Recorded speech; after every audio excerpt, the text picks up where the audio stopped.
برای همین هر یکی ما بیا یک گپ پیدا کنیم، بیا یک طرف باشیم، بیا یک طرف قپیم، بیا رنگ رسولمون آبرومند میشیم. قسم به خدا، قسم به خدا از همه جا آبرومند میشن. همون شبی که در غار حرا های ماه رمضان های شبای قدر های قرآن نازل میشوه، جبریل میبیا پیامبر آغوش میکنه. همون شبا بین آغوش میکنه در درون این اقرا گپ بده. در 5 آیت اقرا گپ بده، 14 عصر گپ بزنه تمام نمیشوه. همون شب میگه قچاق میکنه و حضرت رومی هم میره در مثنویش میبیاره. مصطفی را گفت آن الطاف حق، میگه قچاقش کرد وقتی جبرائیل به حضرت میگه گفت آخه عمری آدم ابدی نیست، من میمرم، اما این رسالت چخه میشوه، این دین چخه میشوه، این اسلام چخه میشوه، این آینده ای را که پیش میبره. میگه بعد در همین بیخ گوشش میگه جبرائیل گفت مصطفی را گفت آن الطاف حق، تو بمیری و نمیرد این سبق. شما میمری، گفت میری، لیکن این دین نمیمره. والله پیامبر همون روزی که از مکه برآمد ابوبکر خدی تا قبر، اون نویسنده اروپایی گفت است که عمر دروغ کوتاه است، اگر دروغ خوب دوام کنه 100 سال دوام میکنه نصف میشود، لیکن این مرد گفته 1400 سال است که یه بار اوج گرفته است. همون روز گفته این شهرش مکه برآمد، کی بودن گفته در اسلام آور؟ یک گودک بود گفته نامش علی، یک زن بود نامش خدیجه، یک مرد بود نامش ابوبکر، خودش بود 4 تا. ایرا اگر نصف میکردن همون روز نصف میکردن. اینا 4 کسک بودن. اما این برآمد مدینه رفت، روز برای فتح مکه 100,000 آدم قدی آمد. 100,000 قدی آمد، بوتا را نصف کرد، دشمناش قطار مون، گفت همه تا بخشیدگی اومد.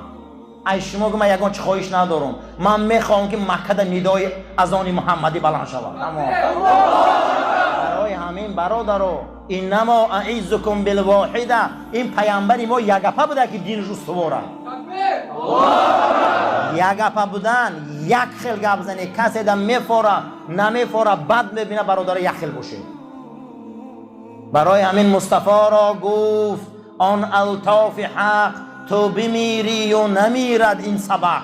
این نمیره، این سبق میره تا سوری اسرافیل میره. و این تو بمیری و نمیرد این سبق.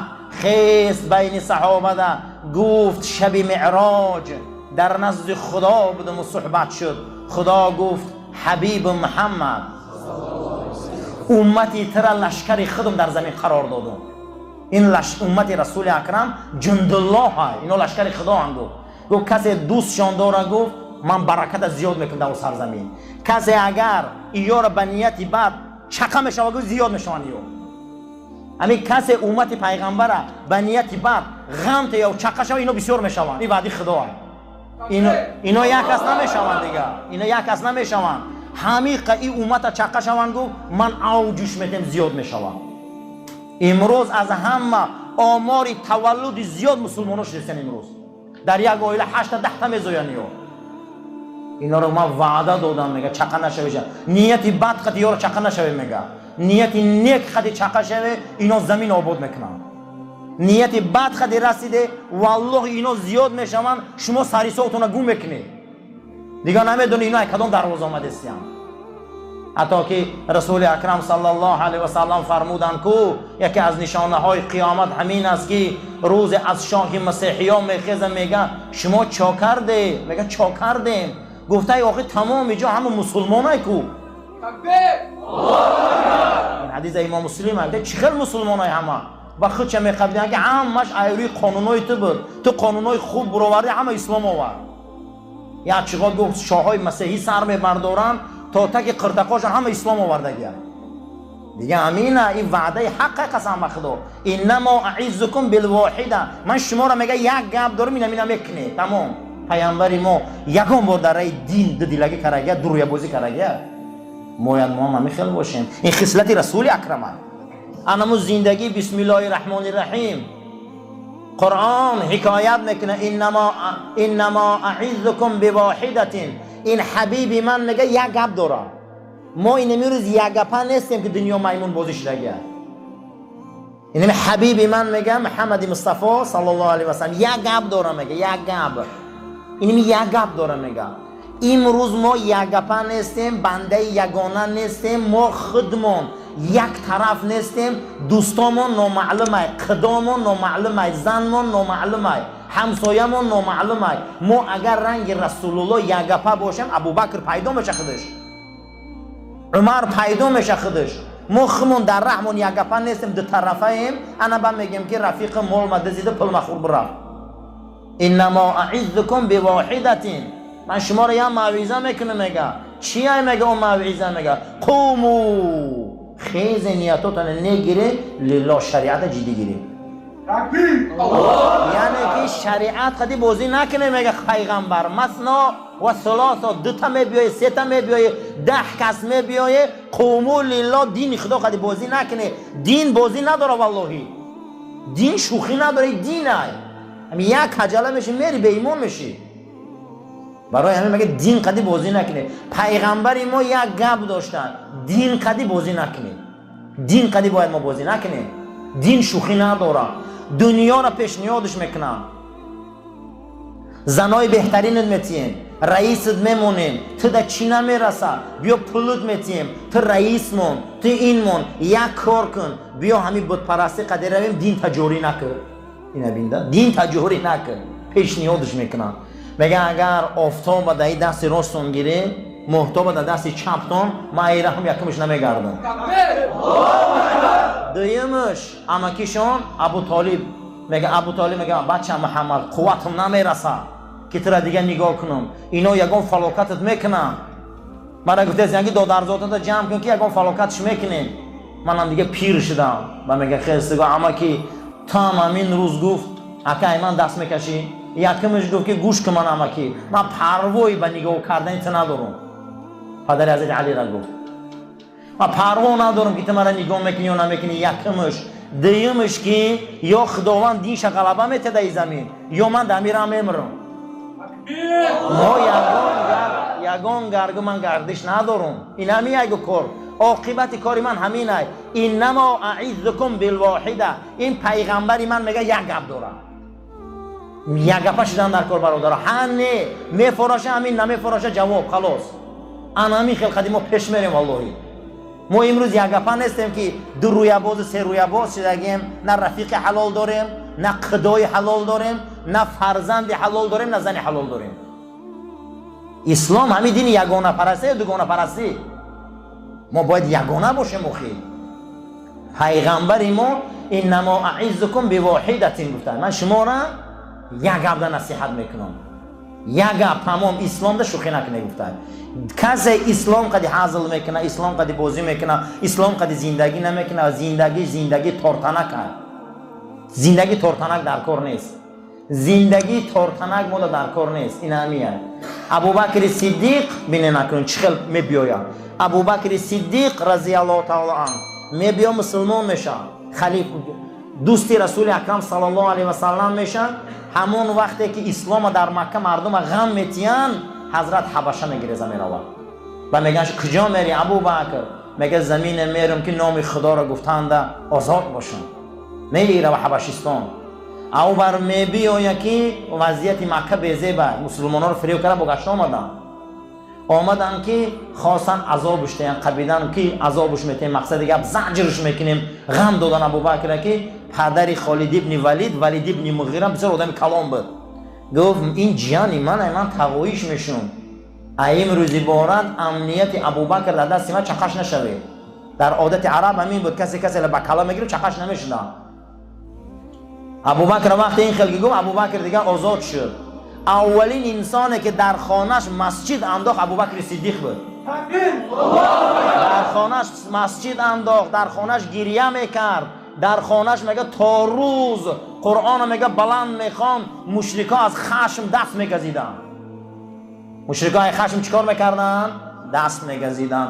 روز بیرون درآمد که بلال در زیر عذاب است، بیرون درآمد که عمار در زیر قمچین است، سمیه در زیر عذاب است. آمد که در دارالندوه پارلمنتی مشرکات همه شیشتنه در درآمد گفت ای مردم ای کلانای قریش من نزدتان عزیز بودم یا نه؟ گفتم بله.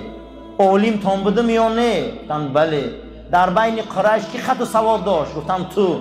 گفتن این ایمی روز عبارت ولید ابن مغیره سرپرستی من ایسری من بگیره. گفتن چی با؟ میکشنه.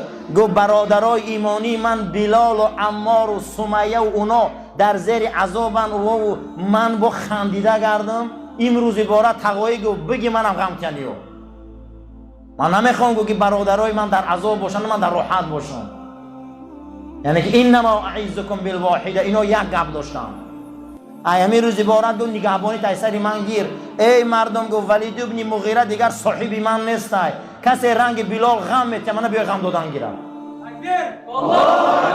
چگونه ای که قرآن وعده کرد که از همه خانه به ارزشترین و به قرب و خانه به قوت این خانه عنکبوت های. خانه چی های؟ عنکبوت، تارتنک. ما در قرآن سوره داره با نام عنکبوت، تارتنک.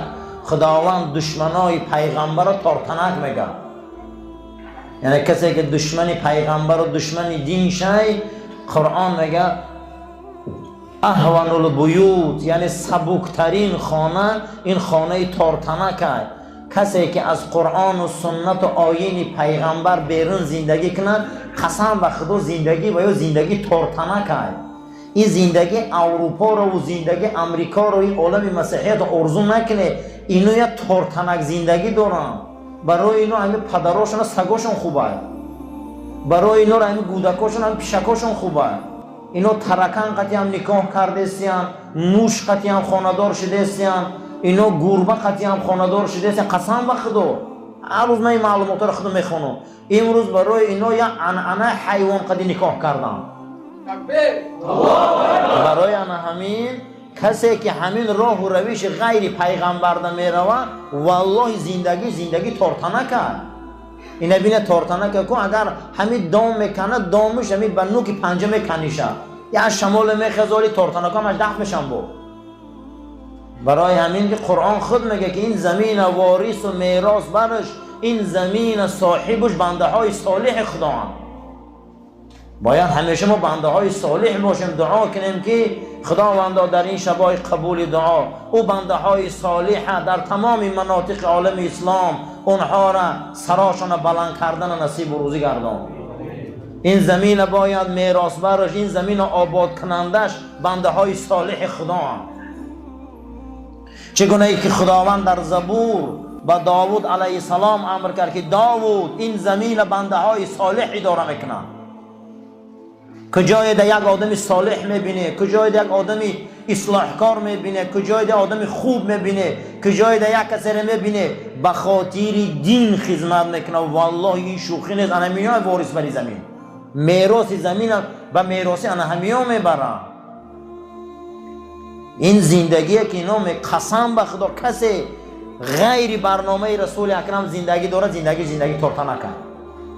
اهون البیوت میگه این هیچ خانه ندارن. زندگی کردونی میگن همین کردون ده آب رسه ورم میکنن همین تکنیشه میکنن. 80-90 سال شوروی زندگی کردونیش خیلی زد همین خیلی پخت و پرخش که یک چوجهش نمون. برای همین هیچ محل به گفتار پیامبرت راه جوی سعدی میگه. یعنی در او عصر 12 سعدی ما را تعلیم میتیم به گفتاری پیامبرت راه جوی دل از تیرگی ها به پاکی بشوی. این دلای تاریک و رسوا شده را میگه به سنت این شستشو کن. خلاف پیامبر کسی ره گزید کسی زید سنت و برنامه این برایه و منزل مقصد نخواهد رسید. قسم به خدا مقصدش نمیرسد. همون روز برای پیغمبر شطور وعده میکنن یا ویشن می بیاین که در دهن غار تارتنک تنیده. یک تارتنک خاطر دشمنی پیغمبر را جمع میکنن. یک تارتنک تنیده گفتن اگر این غار میدونم تارتنک میکن. همون دشمنی غران و دشمنی سربر و سرخر با وجود که 2 کس آن رسید خود چه صدیق اکبر از ابوبکر صدیق میگه که اگر همین پایانی پاشون نگاه میکردن قسم به خدا ما رو میدیدن، که ما رو ندیدن آن روز در غار ثور. امام بخاری روایت میکنه حدیثی که وقتی که ابوبکر صدیق پیامبر اکرم سرشان در زانوی ابوبکر صدیق موندگی بودن که ناگهان و یحرک بوادره، بوادر گفته قفسهای سینه رو پس و پیش میگن، هم خیلی پس و پیش ابوبکر صدیق میگه میلرزی از وحم و ترسه که عوض میخپن مونا. همین حالت میگه یکی از مشرکات درونی غار پیش ما در آمد، رو به روی ما آمد میگه پیشاب کرد. ابوبکر صدیق میگه رو به روی ما آمد پیشاب کرد. من قد حضرت ششتگیم، من میگه اگر جموم میگم حوزی میبینن، جموم حوزی میبینن. بعد از گفتم حضرت ما رو میبینن، میگه پیامبر پروا نداره بود، میگه پیشابش شکست گشت رفت، گوی ما رو ندید. گو ابوبکر الان این غار و بیرونی او چنان با بال ملائک پیچاندگی که کسی ما رو نمیبینه. همین خیلی غار ثور با نیروهای آسمانی پیچاندگی هم که اینا کورنگ و دیگه ما اوتره دیدن نمیتونه این ساعت ها. این چشمه که میتونه نورشه با بخواه میگیره، بخواه کورود میکنه، هیچی را نمیبینی. برای همین خدای ما را از زندگی تارتنک نجاته. سوره عنکبوت معنیش همینه، زندگی تارتنک نکنه، زندگی سنت رسول اکرم کنیم. ما را توفیق ده، ما را عزت ده، ما را آبرو ده، ما را فضل ده، ما را برای راست هدایت کن، عاقبت کاری ما را به خیر، این مسجد کشاده گردان، ایمانای ما را کامل که، مشکلاتای ما را آسان که، از دسیسه ها، فتنه ها، از تمام اعمال های رذیلی ابلیسی و شیطانی این مسجد و تمام باشنده هاش نگهبان باش. آمین یا رب العالمین. تلفناتون